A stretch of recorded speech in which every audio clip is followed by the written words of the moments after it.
Chris Watkin here, joined by Alex Pelosi Buchanan, who is a very well-known estate agent from Monmouthshire, which is the other side of the Bristol Channel in Wales. And thank you for joining me today, Alex. Thank you for having me.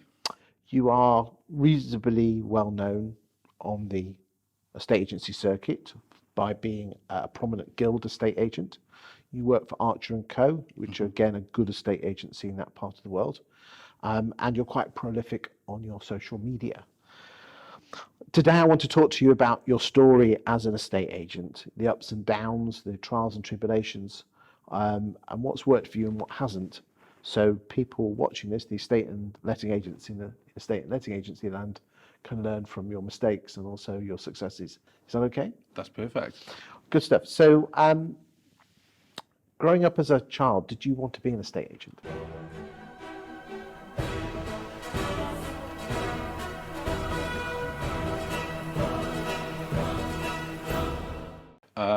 No, I think like many people, it was something that I kind of fell into. I always enjoyed property programs growing up, but it was never where I saw myself going. Okay. So when did you leave school? So I left school after the sixth form. What year was that? That was 2007, 2008. But at the time I was in a band, and very much that was kind of, that's where we were heading. That was my focus, unfortunately. So you're born in around 1990, 91? 88 actually. 88, yeah. And you were in a band and you just thought, we should go. I mean, what did you play? Drums. Good stuff. But I flunked my A-levels. I still came out with 2, but didn't want to go to university. That was never my bag. I was never very academic. So obviously finished A-levels, and pretty much my parents said, look, you're not just going to sit around doing nothing. Okay. Were you an only child? No, I've got a brother. Younger or older? A little bit younger, yeah. Okay. Did you say you flunked your A-levels? Well, not flunk. To be honest, I was focusing on music, and I wasn't really, when it came to revising, I don't think I put as much effort as I should have done. Were you disappointed with your A-level results? Not really. I mean, like I said, I had a fantastic time with the education side of things, and in terms of, I came away with a A-level in history, which I think I got a B for, so I was quite proud of that. And I got a D in biology, which might not sound great, but considering my tutor was expecting me to get a U, even he was flabbergasted how I managed to pull it off. So, but only leaving with those 2. Obviously, it didn't leave many opportunities to go to university, but I didn't want to do that. Your mum and dad, what professions were they in? And what, well, my mum, she'd always had a bit of a sales kind of background. They used to be landlords when I was born, but then when they moved up to Wales, my mum used to sell books. So she'd always be out on the road. What those firms that used to drop the books into the... Yeah. But, you know, in a way I used to sit there, because she used to sit there having to prospect. You know, she'd have a little flip, her little box that she would go through. And, you know, so I was used to, and sometimes I'd go with her as well. So she had to go into the schools. And I can remember days where she'd turn up with all these books and get there. And then they turn around and say, oh, actually, we can't see you now. So again, you know, watched her kind of deal with the rejection of, you know, making that big journey to go and visit a school to then get turned away. And my dad was a transport manager, which is actually how I got my first job at school, because he managed to get me a job for a recruitment agent that he used to get lorry drivers from, and pretty much started out making tea. That was very much and kind of a bit of admin, and then an opportunity arose to actually kind of get on the phones, and that's probably my first taste of kind of building relationships with clients. So your mum taught you selling? Yeah, to a degree, yeah. And your father taught you what? My father, I think my father he's always been a very patient man. And I think, you know, and he had a good work ethic. He used to work long hours. You know, he just wanted to get the job done. And I kind of got that from him, seeing him kind of throw himself into what he did. So I guess I kind of naturally, that was always when I went to work, I was always the one who would be there early. I'd always be the one that would be there late. And even now, you know, I'm still sometimes there on my laptop later into the evenings, making sure I get everything done before the end of the day. So you left sixth form, you went into working for a transport firm. Yep. How long were you there for? Only probably about a year, about 18 months maybe. And then an opportunity came up to play drums for a different band. We went off on a 10-day or 12-day tour around the UK on a big tour bus. So that was kind of like, obviously at that age, I was about 18, 19 at the time. I'd be stupid to turn it down, and it did mean leaving work, and then I had to go back to part-time work after that. So I ended up working in a video game store, which I thoroughly enjoyed. A couple of mates worked there. It was a good laugh. But then I think I can remember. I think it was my mum once said to me, she came in and said she'd found an advert in the local newspaper for a corporate firm in the town just up from us that was looking for a sales negotiator, and she said, "Oh, I think you'd be great at that. Why don't you give it a go?" And I What thought, year was this? this would have been 2009, 2010, I think. Okay, so we were still in the credit crunch. Yeah. Okay, so was that an independent or a corporate estate agent? Corporate. So, well, they referred to themselves as a large independent, but it was a corporate Okay, firm. so you went to the interview. Yep. You like what you saw? Yeah, obviously they laid out the possibilities and the opportunities that they kind of laid out, which was obviously, imagine as a probably 19, 20-year-old at the time, it sounded like a great opportunity, possibly cars on the agenda. So I thought, great, fantastic. And I can remember, very much my first day was I turned up and they were like, right, there's your key, there's your diary, off you go. And No training? Well, there was a little bit of guidance, but they were. What was this, viewings? Yeah, so it was like a sales negotiator doing viewings. But I can remember turning up at my first viewing and not really knowing what to do, and all I could think back to was Martin Robertson, Holmes and the Hammer. So pretty much just kind of copied what he did, but then got some good feedback from clients, which I think explains my probably wavy hands, because I do wave my hands a lot. But that's something I think that I got good feedback from clients, so I just carried on doing it. But I very quickly got frustrated there, because the setup was whoever registered the applicant would get the sale. So I was out all the time, so I couldn't be in the office to register the applicants. So the other girl in the office was getting all the saying, well, that's her sale because she registered them, even though I was the one that matched them and took them to see the property and negotiated the sale. I wouldn't get anything. But at the same time, I think I was, enjoying my early 20s a little bit too much. Unfortunately, just things, I think there was a bit of friction and things didn't quite work out. So we ended up parting ways with that corporate and ended up going back to working in the video game store. Okay. But very quickly again, working there, obviously the money went from being here to on a 4-hour contract. And I can remember walking through the town. I think it was on my way to get some lunch, and the firm that there was an agent had been open for probably about 12 months, and they were a proper independent with a couple of branches. They're not around anymore, but it was a company called Roberts, and they just opened up this branch in Abergavenny where I lived. And I just thought, I walked past, I don't know what possessed me, but I just thought, fuck it, I'll just go in. And I walked in, and the old financial advisor from the corporate was sat on the front desk. And at first I thought, oh God, this isn't good. But then I got chatting with him, and I said, do you know if they're looking for anybody? And he said, yeah, funny enough, they're ready now for a sales neg, and pretty much had an interview later that week. Started the following week, and yeah, I was in that building for the next 8 years pretty much. So yeah, it was just a chance, just going in and just asking for the Do you think a lot of agents would be scared to go and knock on the door? Probably not. I mean, it's something I think we should be used to kind of rejection. I know we should be, but do you think? I mean, most valuers are not very good at door knocking. So knocking on the door of an estate agent saying gives a job. Well, we've got a lady that's just started with us back last year called Lisa. She'd just come over from South Africa. No real background to saying she did a little bit of mortgages in South Africa, but what I loved about her was she came in and just asked, was there any jobs around the time we were looking for someone? And she's got that right mindset. And even though she didn't have the experience, she's absolutely golden. So I think it's all about having that mindset that you just going in and ask. I mean, what's the worst that could happen? They just say, no, we're not looking for anyone. Maybe they'll keep hold of a CV. But I think that, especially if there are agents out there who are frustrated, I think something that we've recently adopted is that, I think we should always be recruiting, and we should always be keeping out for talent. Because you've just gone from one branch to 4 in a period of about a year, 18 months. 18 months, yeah. So that was an interesting. It wasn't the plan. We very much went into lockdown. I mean, I joined in 2019 at Archer & Co. As a sales valuer. And there was basically, I think, 6 or 7 of us in total, and then maybe I think there's one other viewing specialist who would be out doing viewings.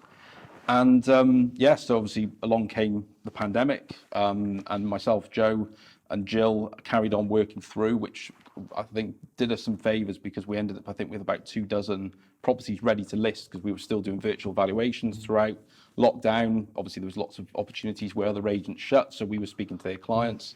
So we came out the gates, and it was obviously 2020 was a hell of a year. And well, let's come back to that, because we want to bring it back to, Okay. to where you were. So you were at Roberts for 8 years. yep. Can you remember the first time they sent you out on evaluation?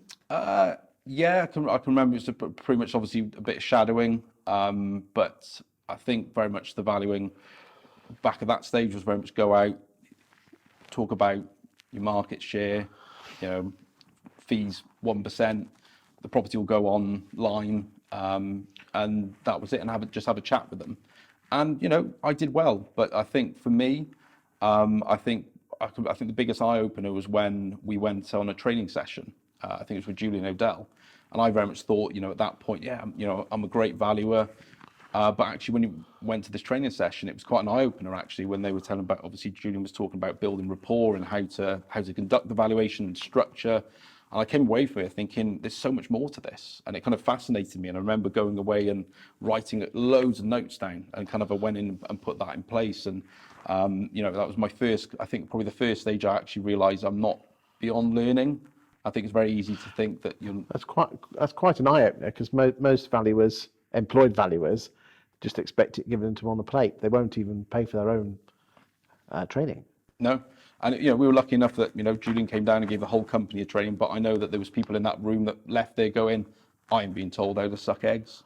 And that was the attitude, and I think that's the difference. Whereas I was a bit like a sponge, and I suppose being fresh into the industry and still young, I suppose in a way I was just open to learning, and I wanted to do more, and I loved the job. So I thought, whatever I can do to better it, I'll give it a go. You said you got to 2018 and the business started to split, and there was a point where you nearly jacked it all in, wasn't there? Yeah, I think I got to a point where the directors of Roberts basically split, and there was two companies. I stayed in Abergavenny, and it rebranded. And at first, I was quite excited by it all, because obviously it felt very new. But after a while, it felt that nothing really changed, even though it had all changed. Everything was very much still the same. And I did enjoy working there, but I was comfortable. I was living in a flat just down the road, and then I bought a house. And I think it was only when I bought a property with my obviously now wife.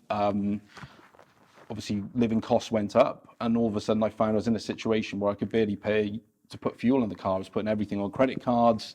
I couldn't afford to go out and buy anything. I felt like I couldn't treat my wife to anything. We couldn't go for food, and it made me miserable. And I was to the point where I literally felt there was nowhere to go, and I went on a few interviews, but just couldn't find something that was right. Was it the right firm or the right money, or both? Were you being underpaid at the rebranded Roberts? I would say, obviously looking back, probably yes. I think for what I did, considering I pretty much, my average earnings from when I started to where I was were pretty much the same, even though I was doing viewings, valuations, listings, floor plans, obviously bits You went of in sales as a neg progression. though, didn't you? Yeah, so I went in as neg, but And then you came out as a valuer. yeah. But then ended up being assistant branch manager, so I got like the extra title, but again, But the take-home pay was the same. pretty much. It might have been a little bit more, but considering obviously the time I was there, and I had approached the conversation around money, but unfortunately at the time there was nothing they felt they could do. So yeah, obviously I started looking elsewhere.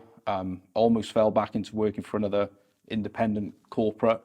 But again, the more that I spoke with the area manager, the more he started saying things that I knew just wasn't me. Talking about tying people with long contracts, the way to win business is to overvalue, and I was just like, no, this isn't for me. And I thought, do I change? And I actually ended up, initially I'd taken the job, but then as time went on, just before starting, I thought, no, this isn't right. I can't do this. So I actually ended up staying. But then along came the opportunity at Archer & Co. So it was kind of good timing. Even And Joe's the boss there, isn't he? He is, yeah. Okay, what did you like about Joe? I think the fact that he's young. Obviously he's kind of mid to late 30s, similar to me, and I think just his ethos on things, and that he's not against trying new things. I think where I was before, for instance, one of the first things, the first videos I came across with yourself was you did the 6-part series with Paul Long about Facebook ads. That was where I first came. Wow, it was a long time ago. It was, yeah. So this was 2018, I think it was, and I watched all the videos. I even made a whole plan or a whole program on how to create adverts. And I went to my old employer and said, look, I've come up with this, and I think this could work really well for us. And they were like, no, I don't know. And I suppose that was another factor in me wanting to look elsewhere. With Joe, what I love the fact is that I can say to him, I want to do this. And he goes, yeah, let's try it. And if it doesn't work, it doesn't work. And I think that's been a big difference. And I think having that kind of environment where you feel like you can openly share your ideas without them kind of being shot down. What would your message be to any listers or valuers who feel that they're being kept back by a boss similar to what you had at Roberts? I just think that, if you're in a situation where you are feeling that, whether it be trapped or frustrated, then do something about it. I think that if you do nothing, you'll still be in the same situation you are now. And that's the one thing I think it took me, although waiting actually paid off in the end for me. So I can't say that jumping at every opportunity is the right thing to do. But I think, if you are frustrated, I think just do something about it, because otherwise you're going to be still sat there unhappy and feeling frustrated. So, I definitely recommend just seeing what opportunities are out there. Earlier on, you talked about COVID hitting the business. You were still only a one branch network then. Okay. Let's go into a bit more detail there. What would you have done differently? Because you were sales manager, so you're number 2 in the firm, I assume. Yeah, well, that came after COVID, so I went in as a kind of sales value, but because I worked all the way through, I didn't want to be furloughed. I was like, keep me on, and Joe agreed. And so between myself, Joe and Jill, we pretty much kept all our clients up to date. We were speaking as often as possible. But I actually ended up doing some different stuff. I actually ended up, John Hanford that you had on the sofa a few weeks ago, he did John's Daily Dose of Positive News, which I think you took part in, and that kind of pushed me out of my comfort zone a bit. So that wasn't... Those wigs. Yeah, the wigs, yeah. So, but again, having a bit of fun with it. I think there was a slightly different element to video rather than something that was always very serious. It was something a bit fun. And ended up interviewing a couple of local businesses as well over Zoom during lockdown about how they were getting on. So that put us quite well out in the community. What I do differently, I don't know, because I think we did the right thing. We carried on, like I said, by not just sitting around drinking beer and thinking, well, that we'll just wait for the call to come back. We were doing, like I said, virtual valuations. Ended up with 24 listings ready to hit the market with. So when we came out of lockdown, we kind of hit the ground running. I don't think there would have been anything I would have done. Perhaps just maybe not eat as much during it. Indeed, Yeah. I was guilty of that myself. In 2020, you extended with 2 more branches. Yeah. Was that a purchase or was that just organic? No, it was an opportunity came up in kind of a neighbouring town to us. There was 2 businesses that Joe acquired.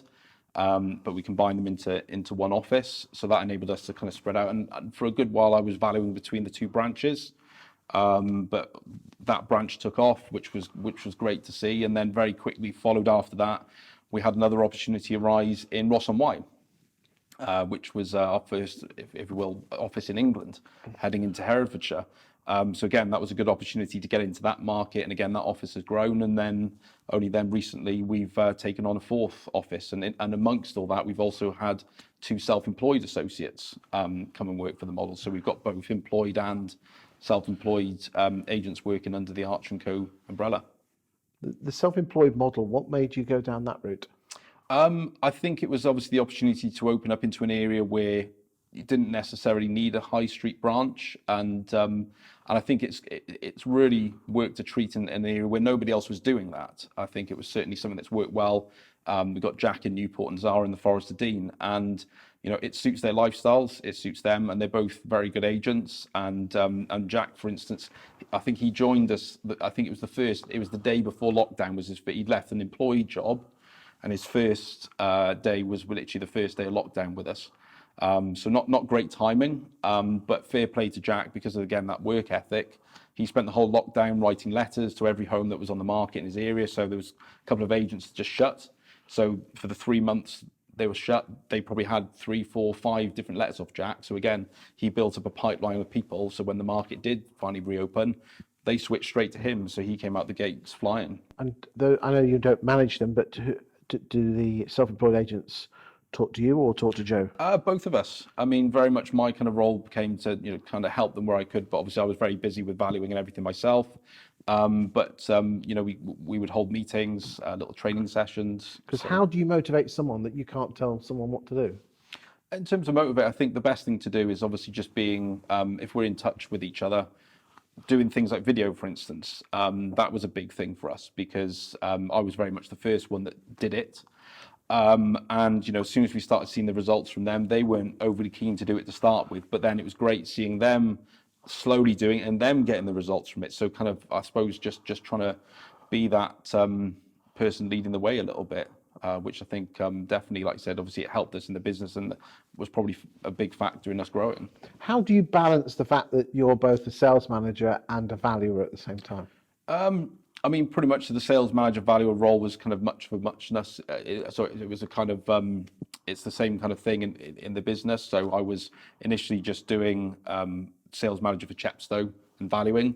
So I was kind of looking after the branch and doing that. But the role kind of evolved as we took on more branches to overseeing the kind of Archer & Co element within those offices.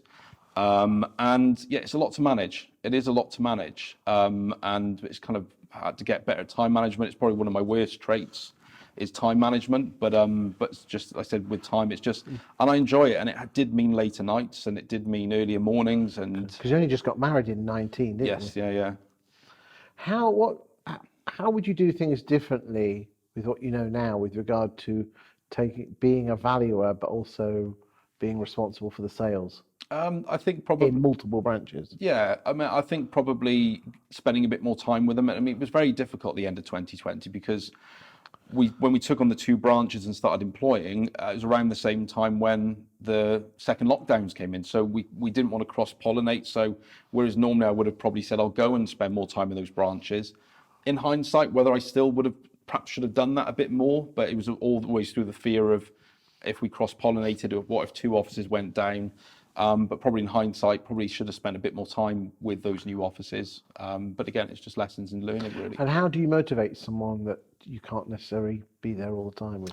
I think just being on, I said, just, I suppose you can be there in other ways. Like I said, we do every Wednesday, for instance, we've got a half hour of power meeting, we call it, which I came up with, which every Wednesday at 10, we all come onto a chat, everyone on Zoom, and I'll normally discuss a topic. It might be about how to book a market appraisal, how to search for an opportunity, how to book a viewing. It would be something about how to have better conversations. So and then I'd send those slides out afterwards. And, you know, people always used to feedback that, yeah, it was really good. I like that. I'm going to take that away. So that was kind of only half an hour. Again, you know, that isn't enough. You know, we should have been able to do more. But again, with the market the way it was great. I mean, some days I was still doing 5 valuations a day as well as everything else. So it's been a bit of a roller coaster, but things have calmed down a little bit now, which is quite welcomed.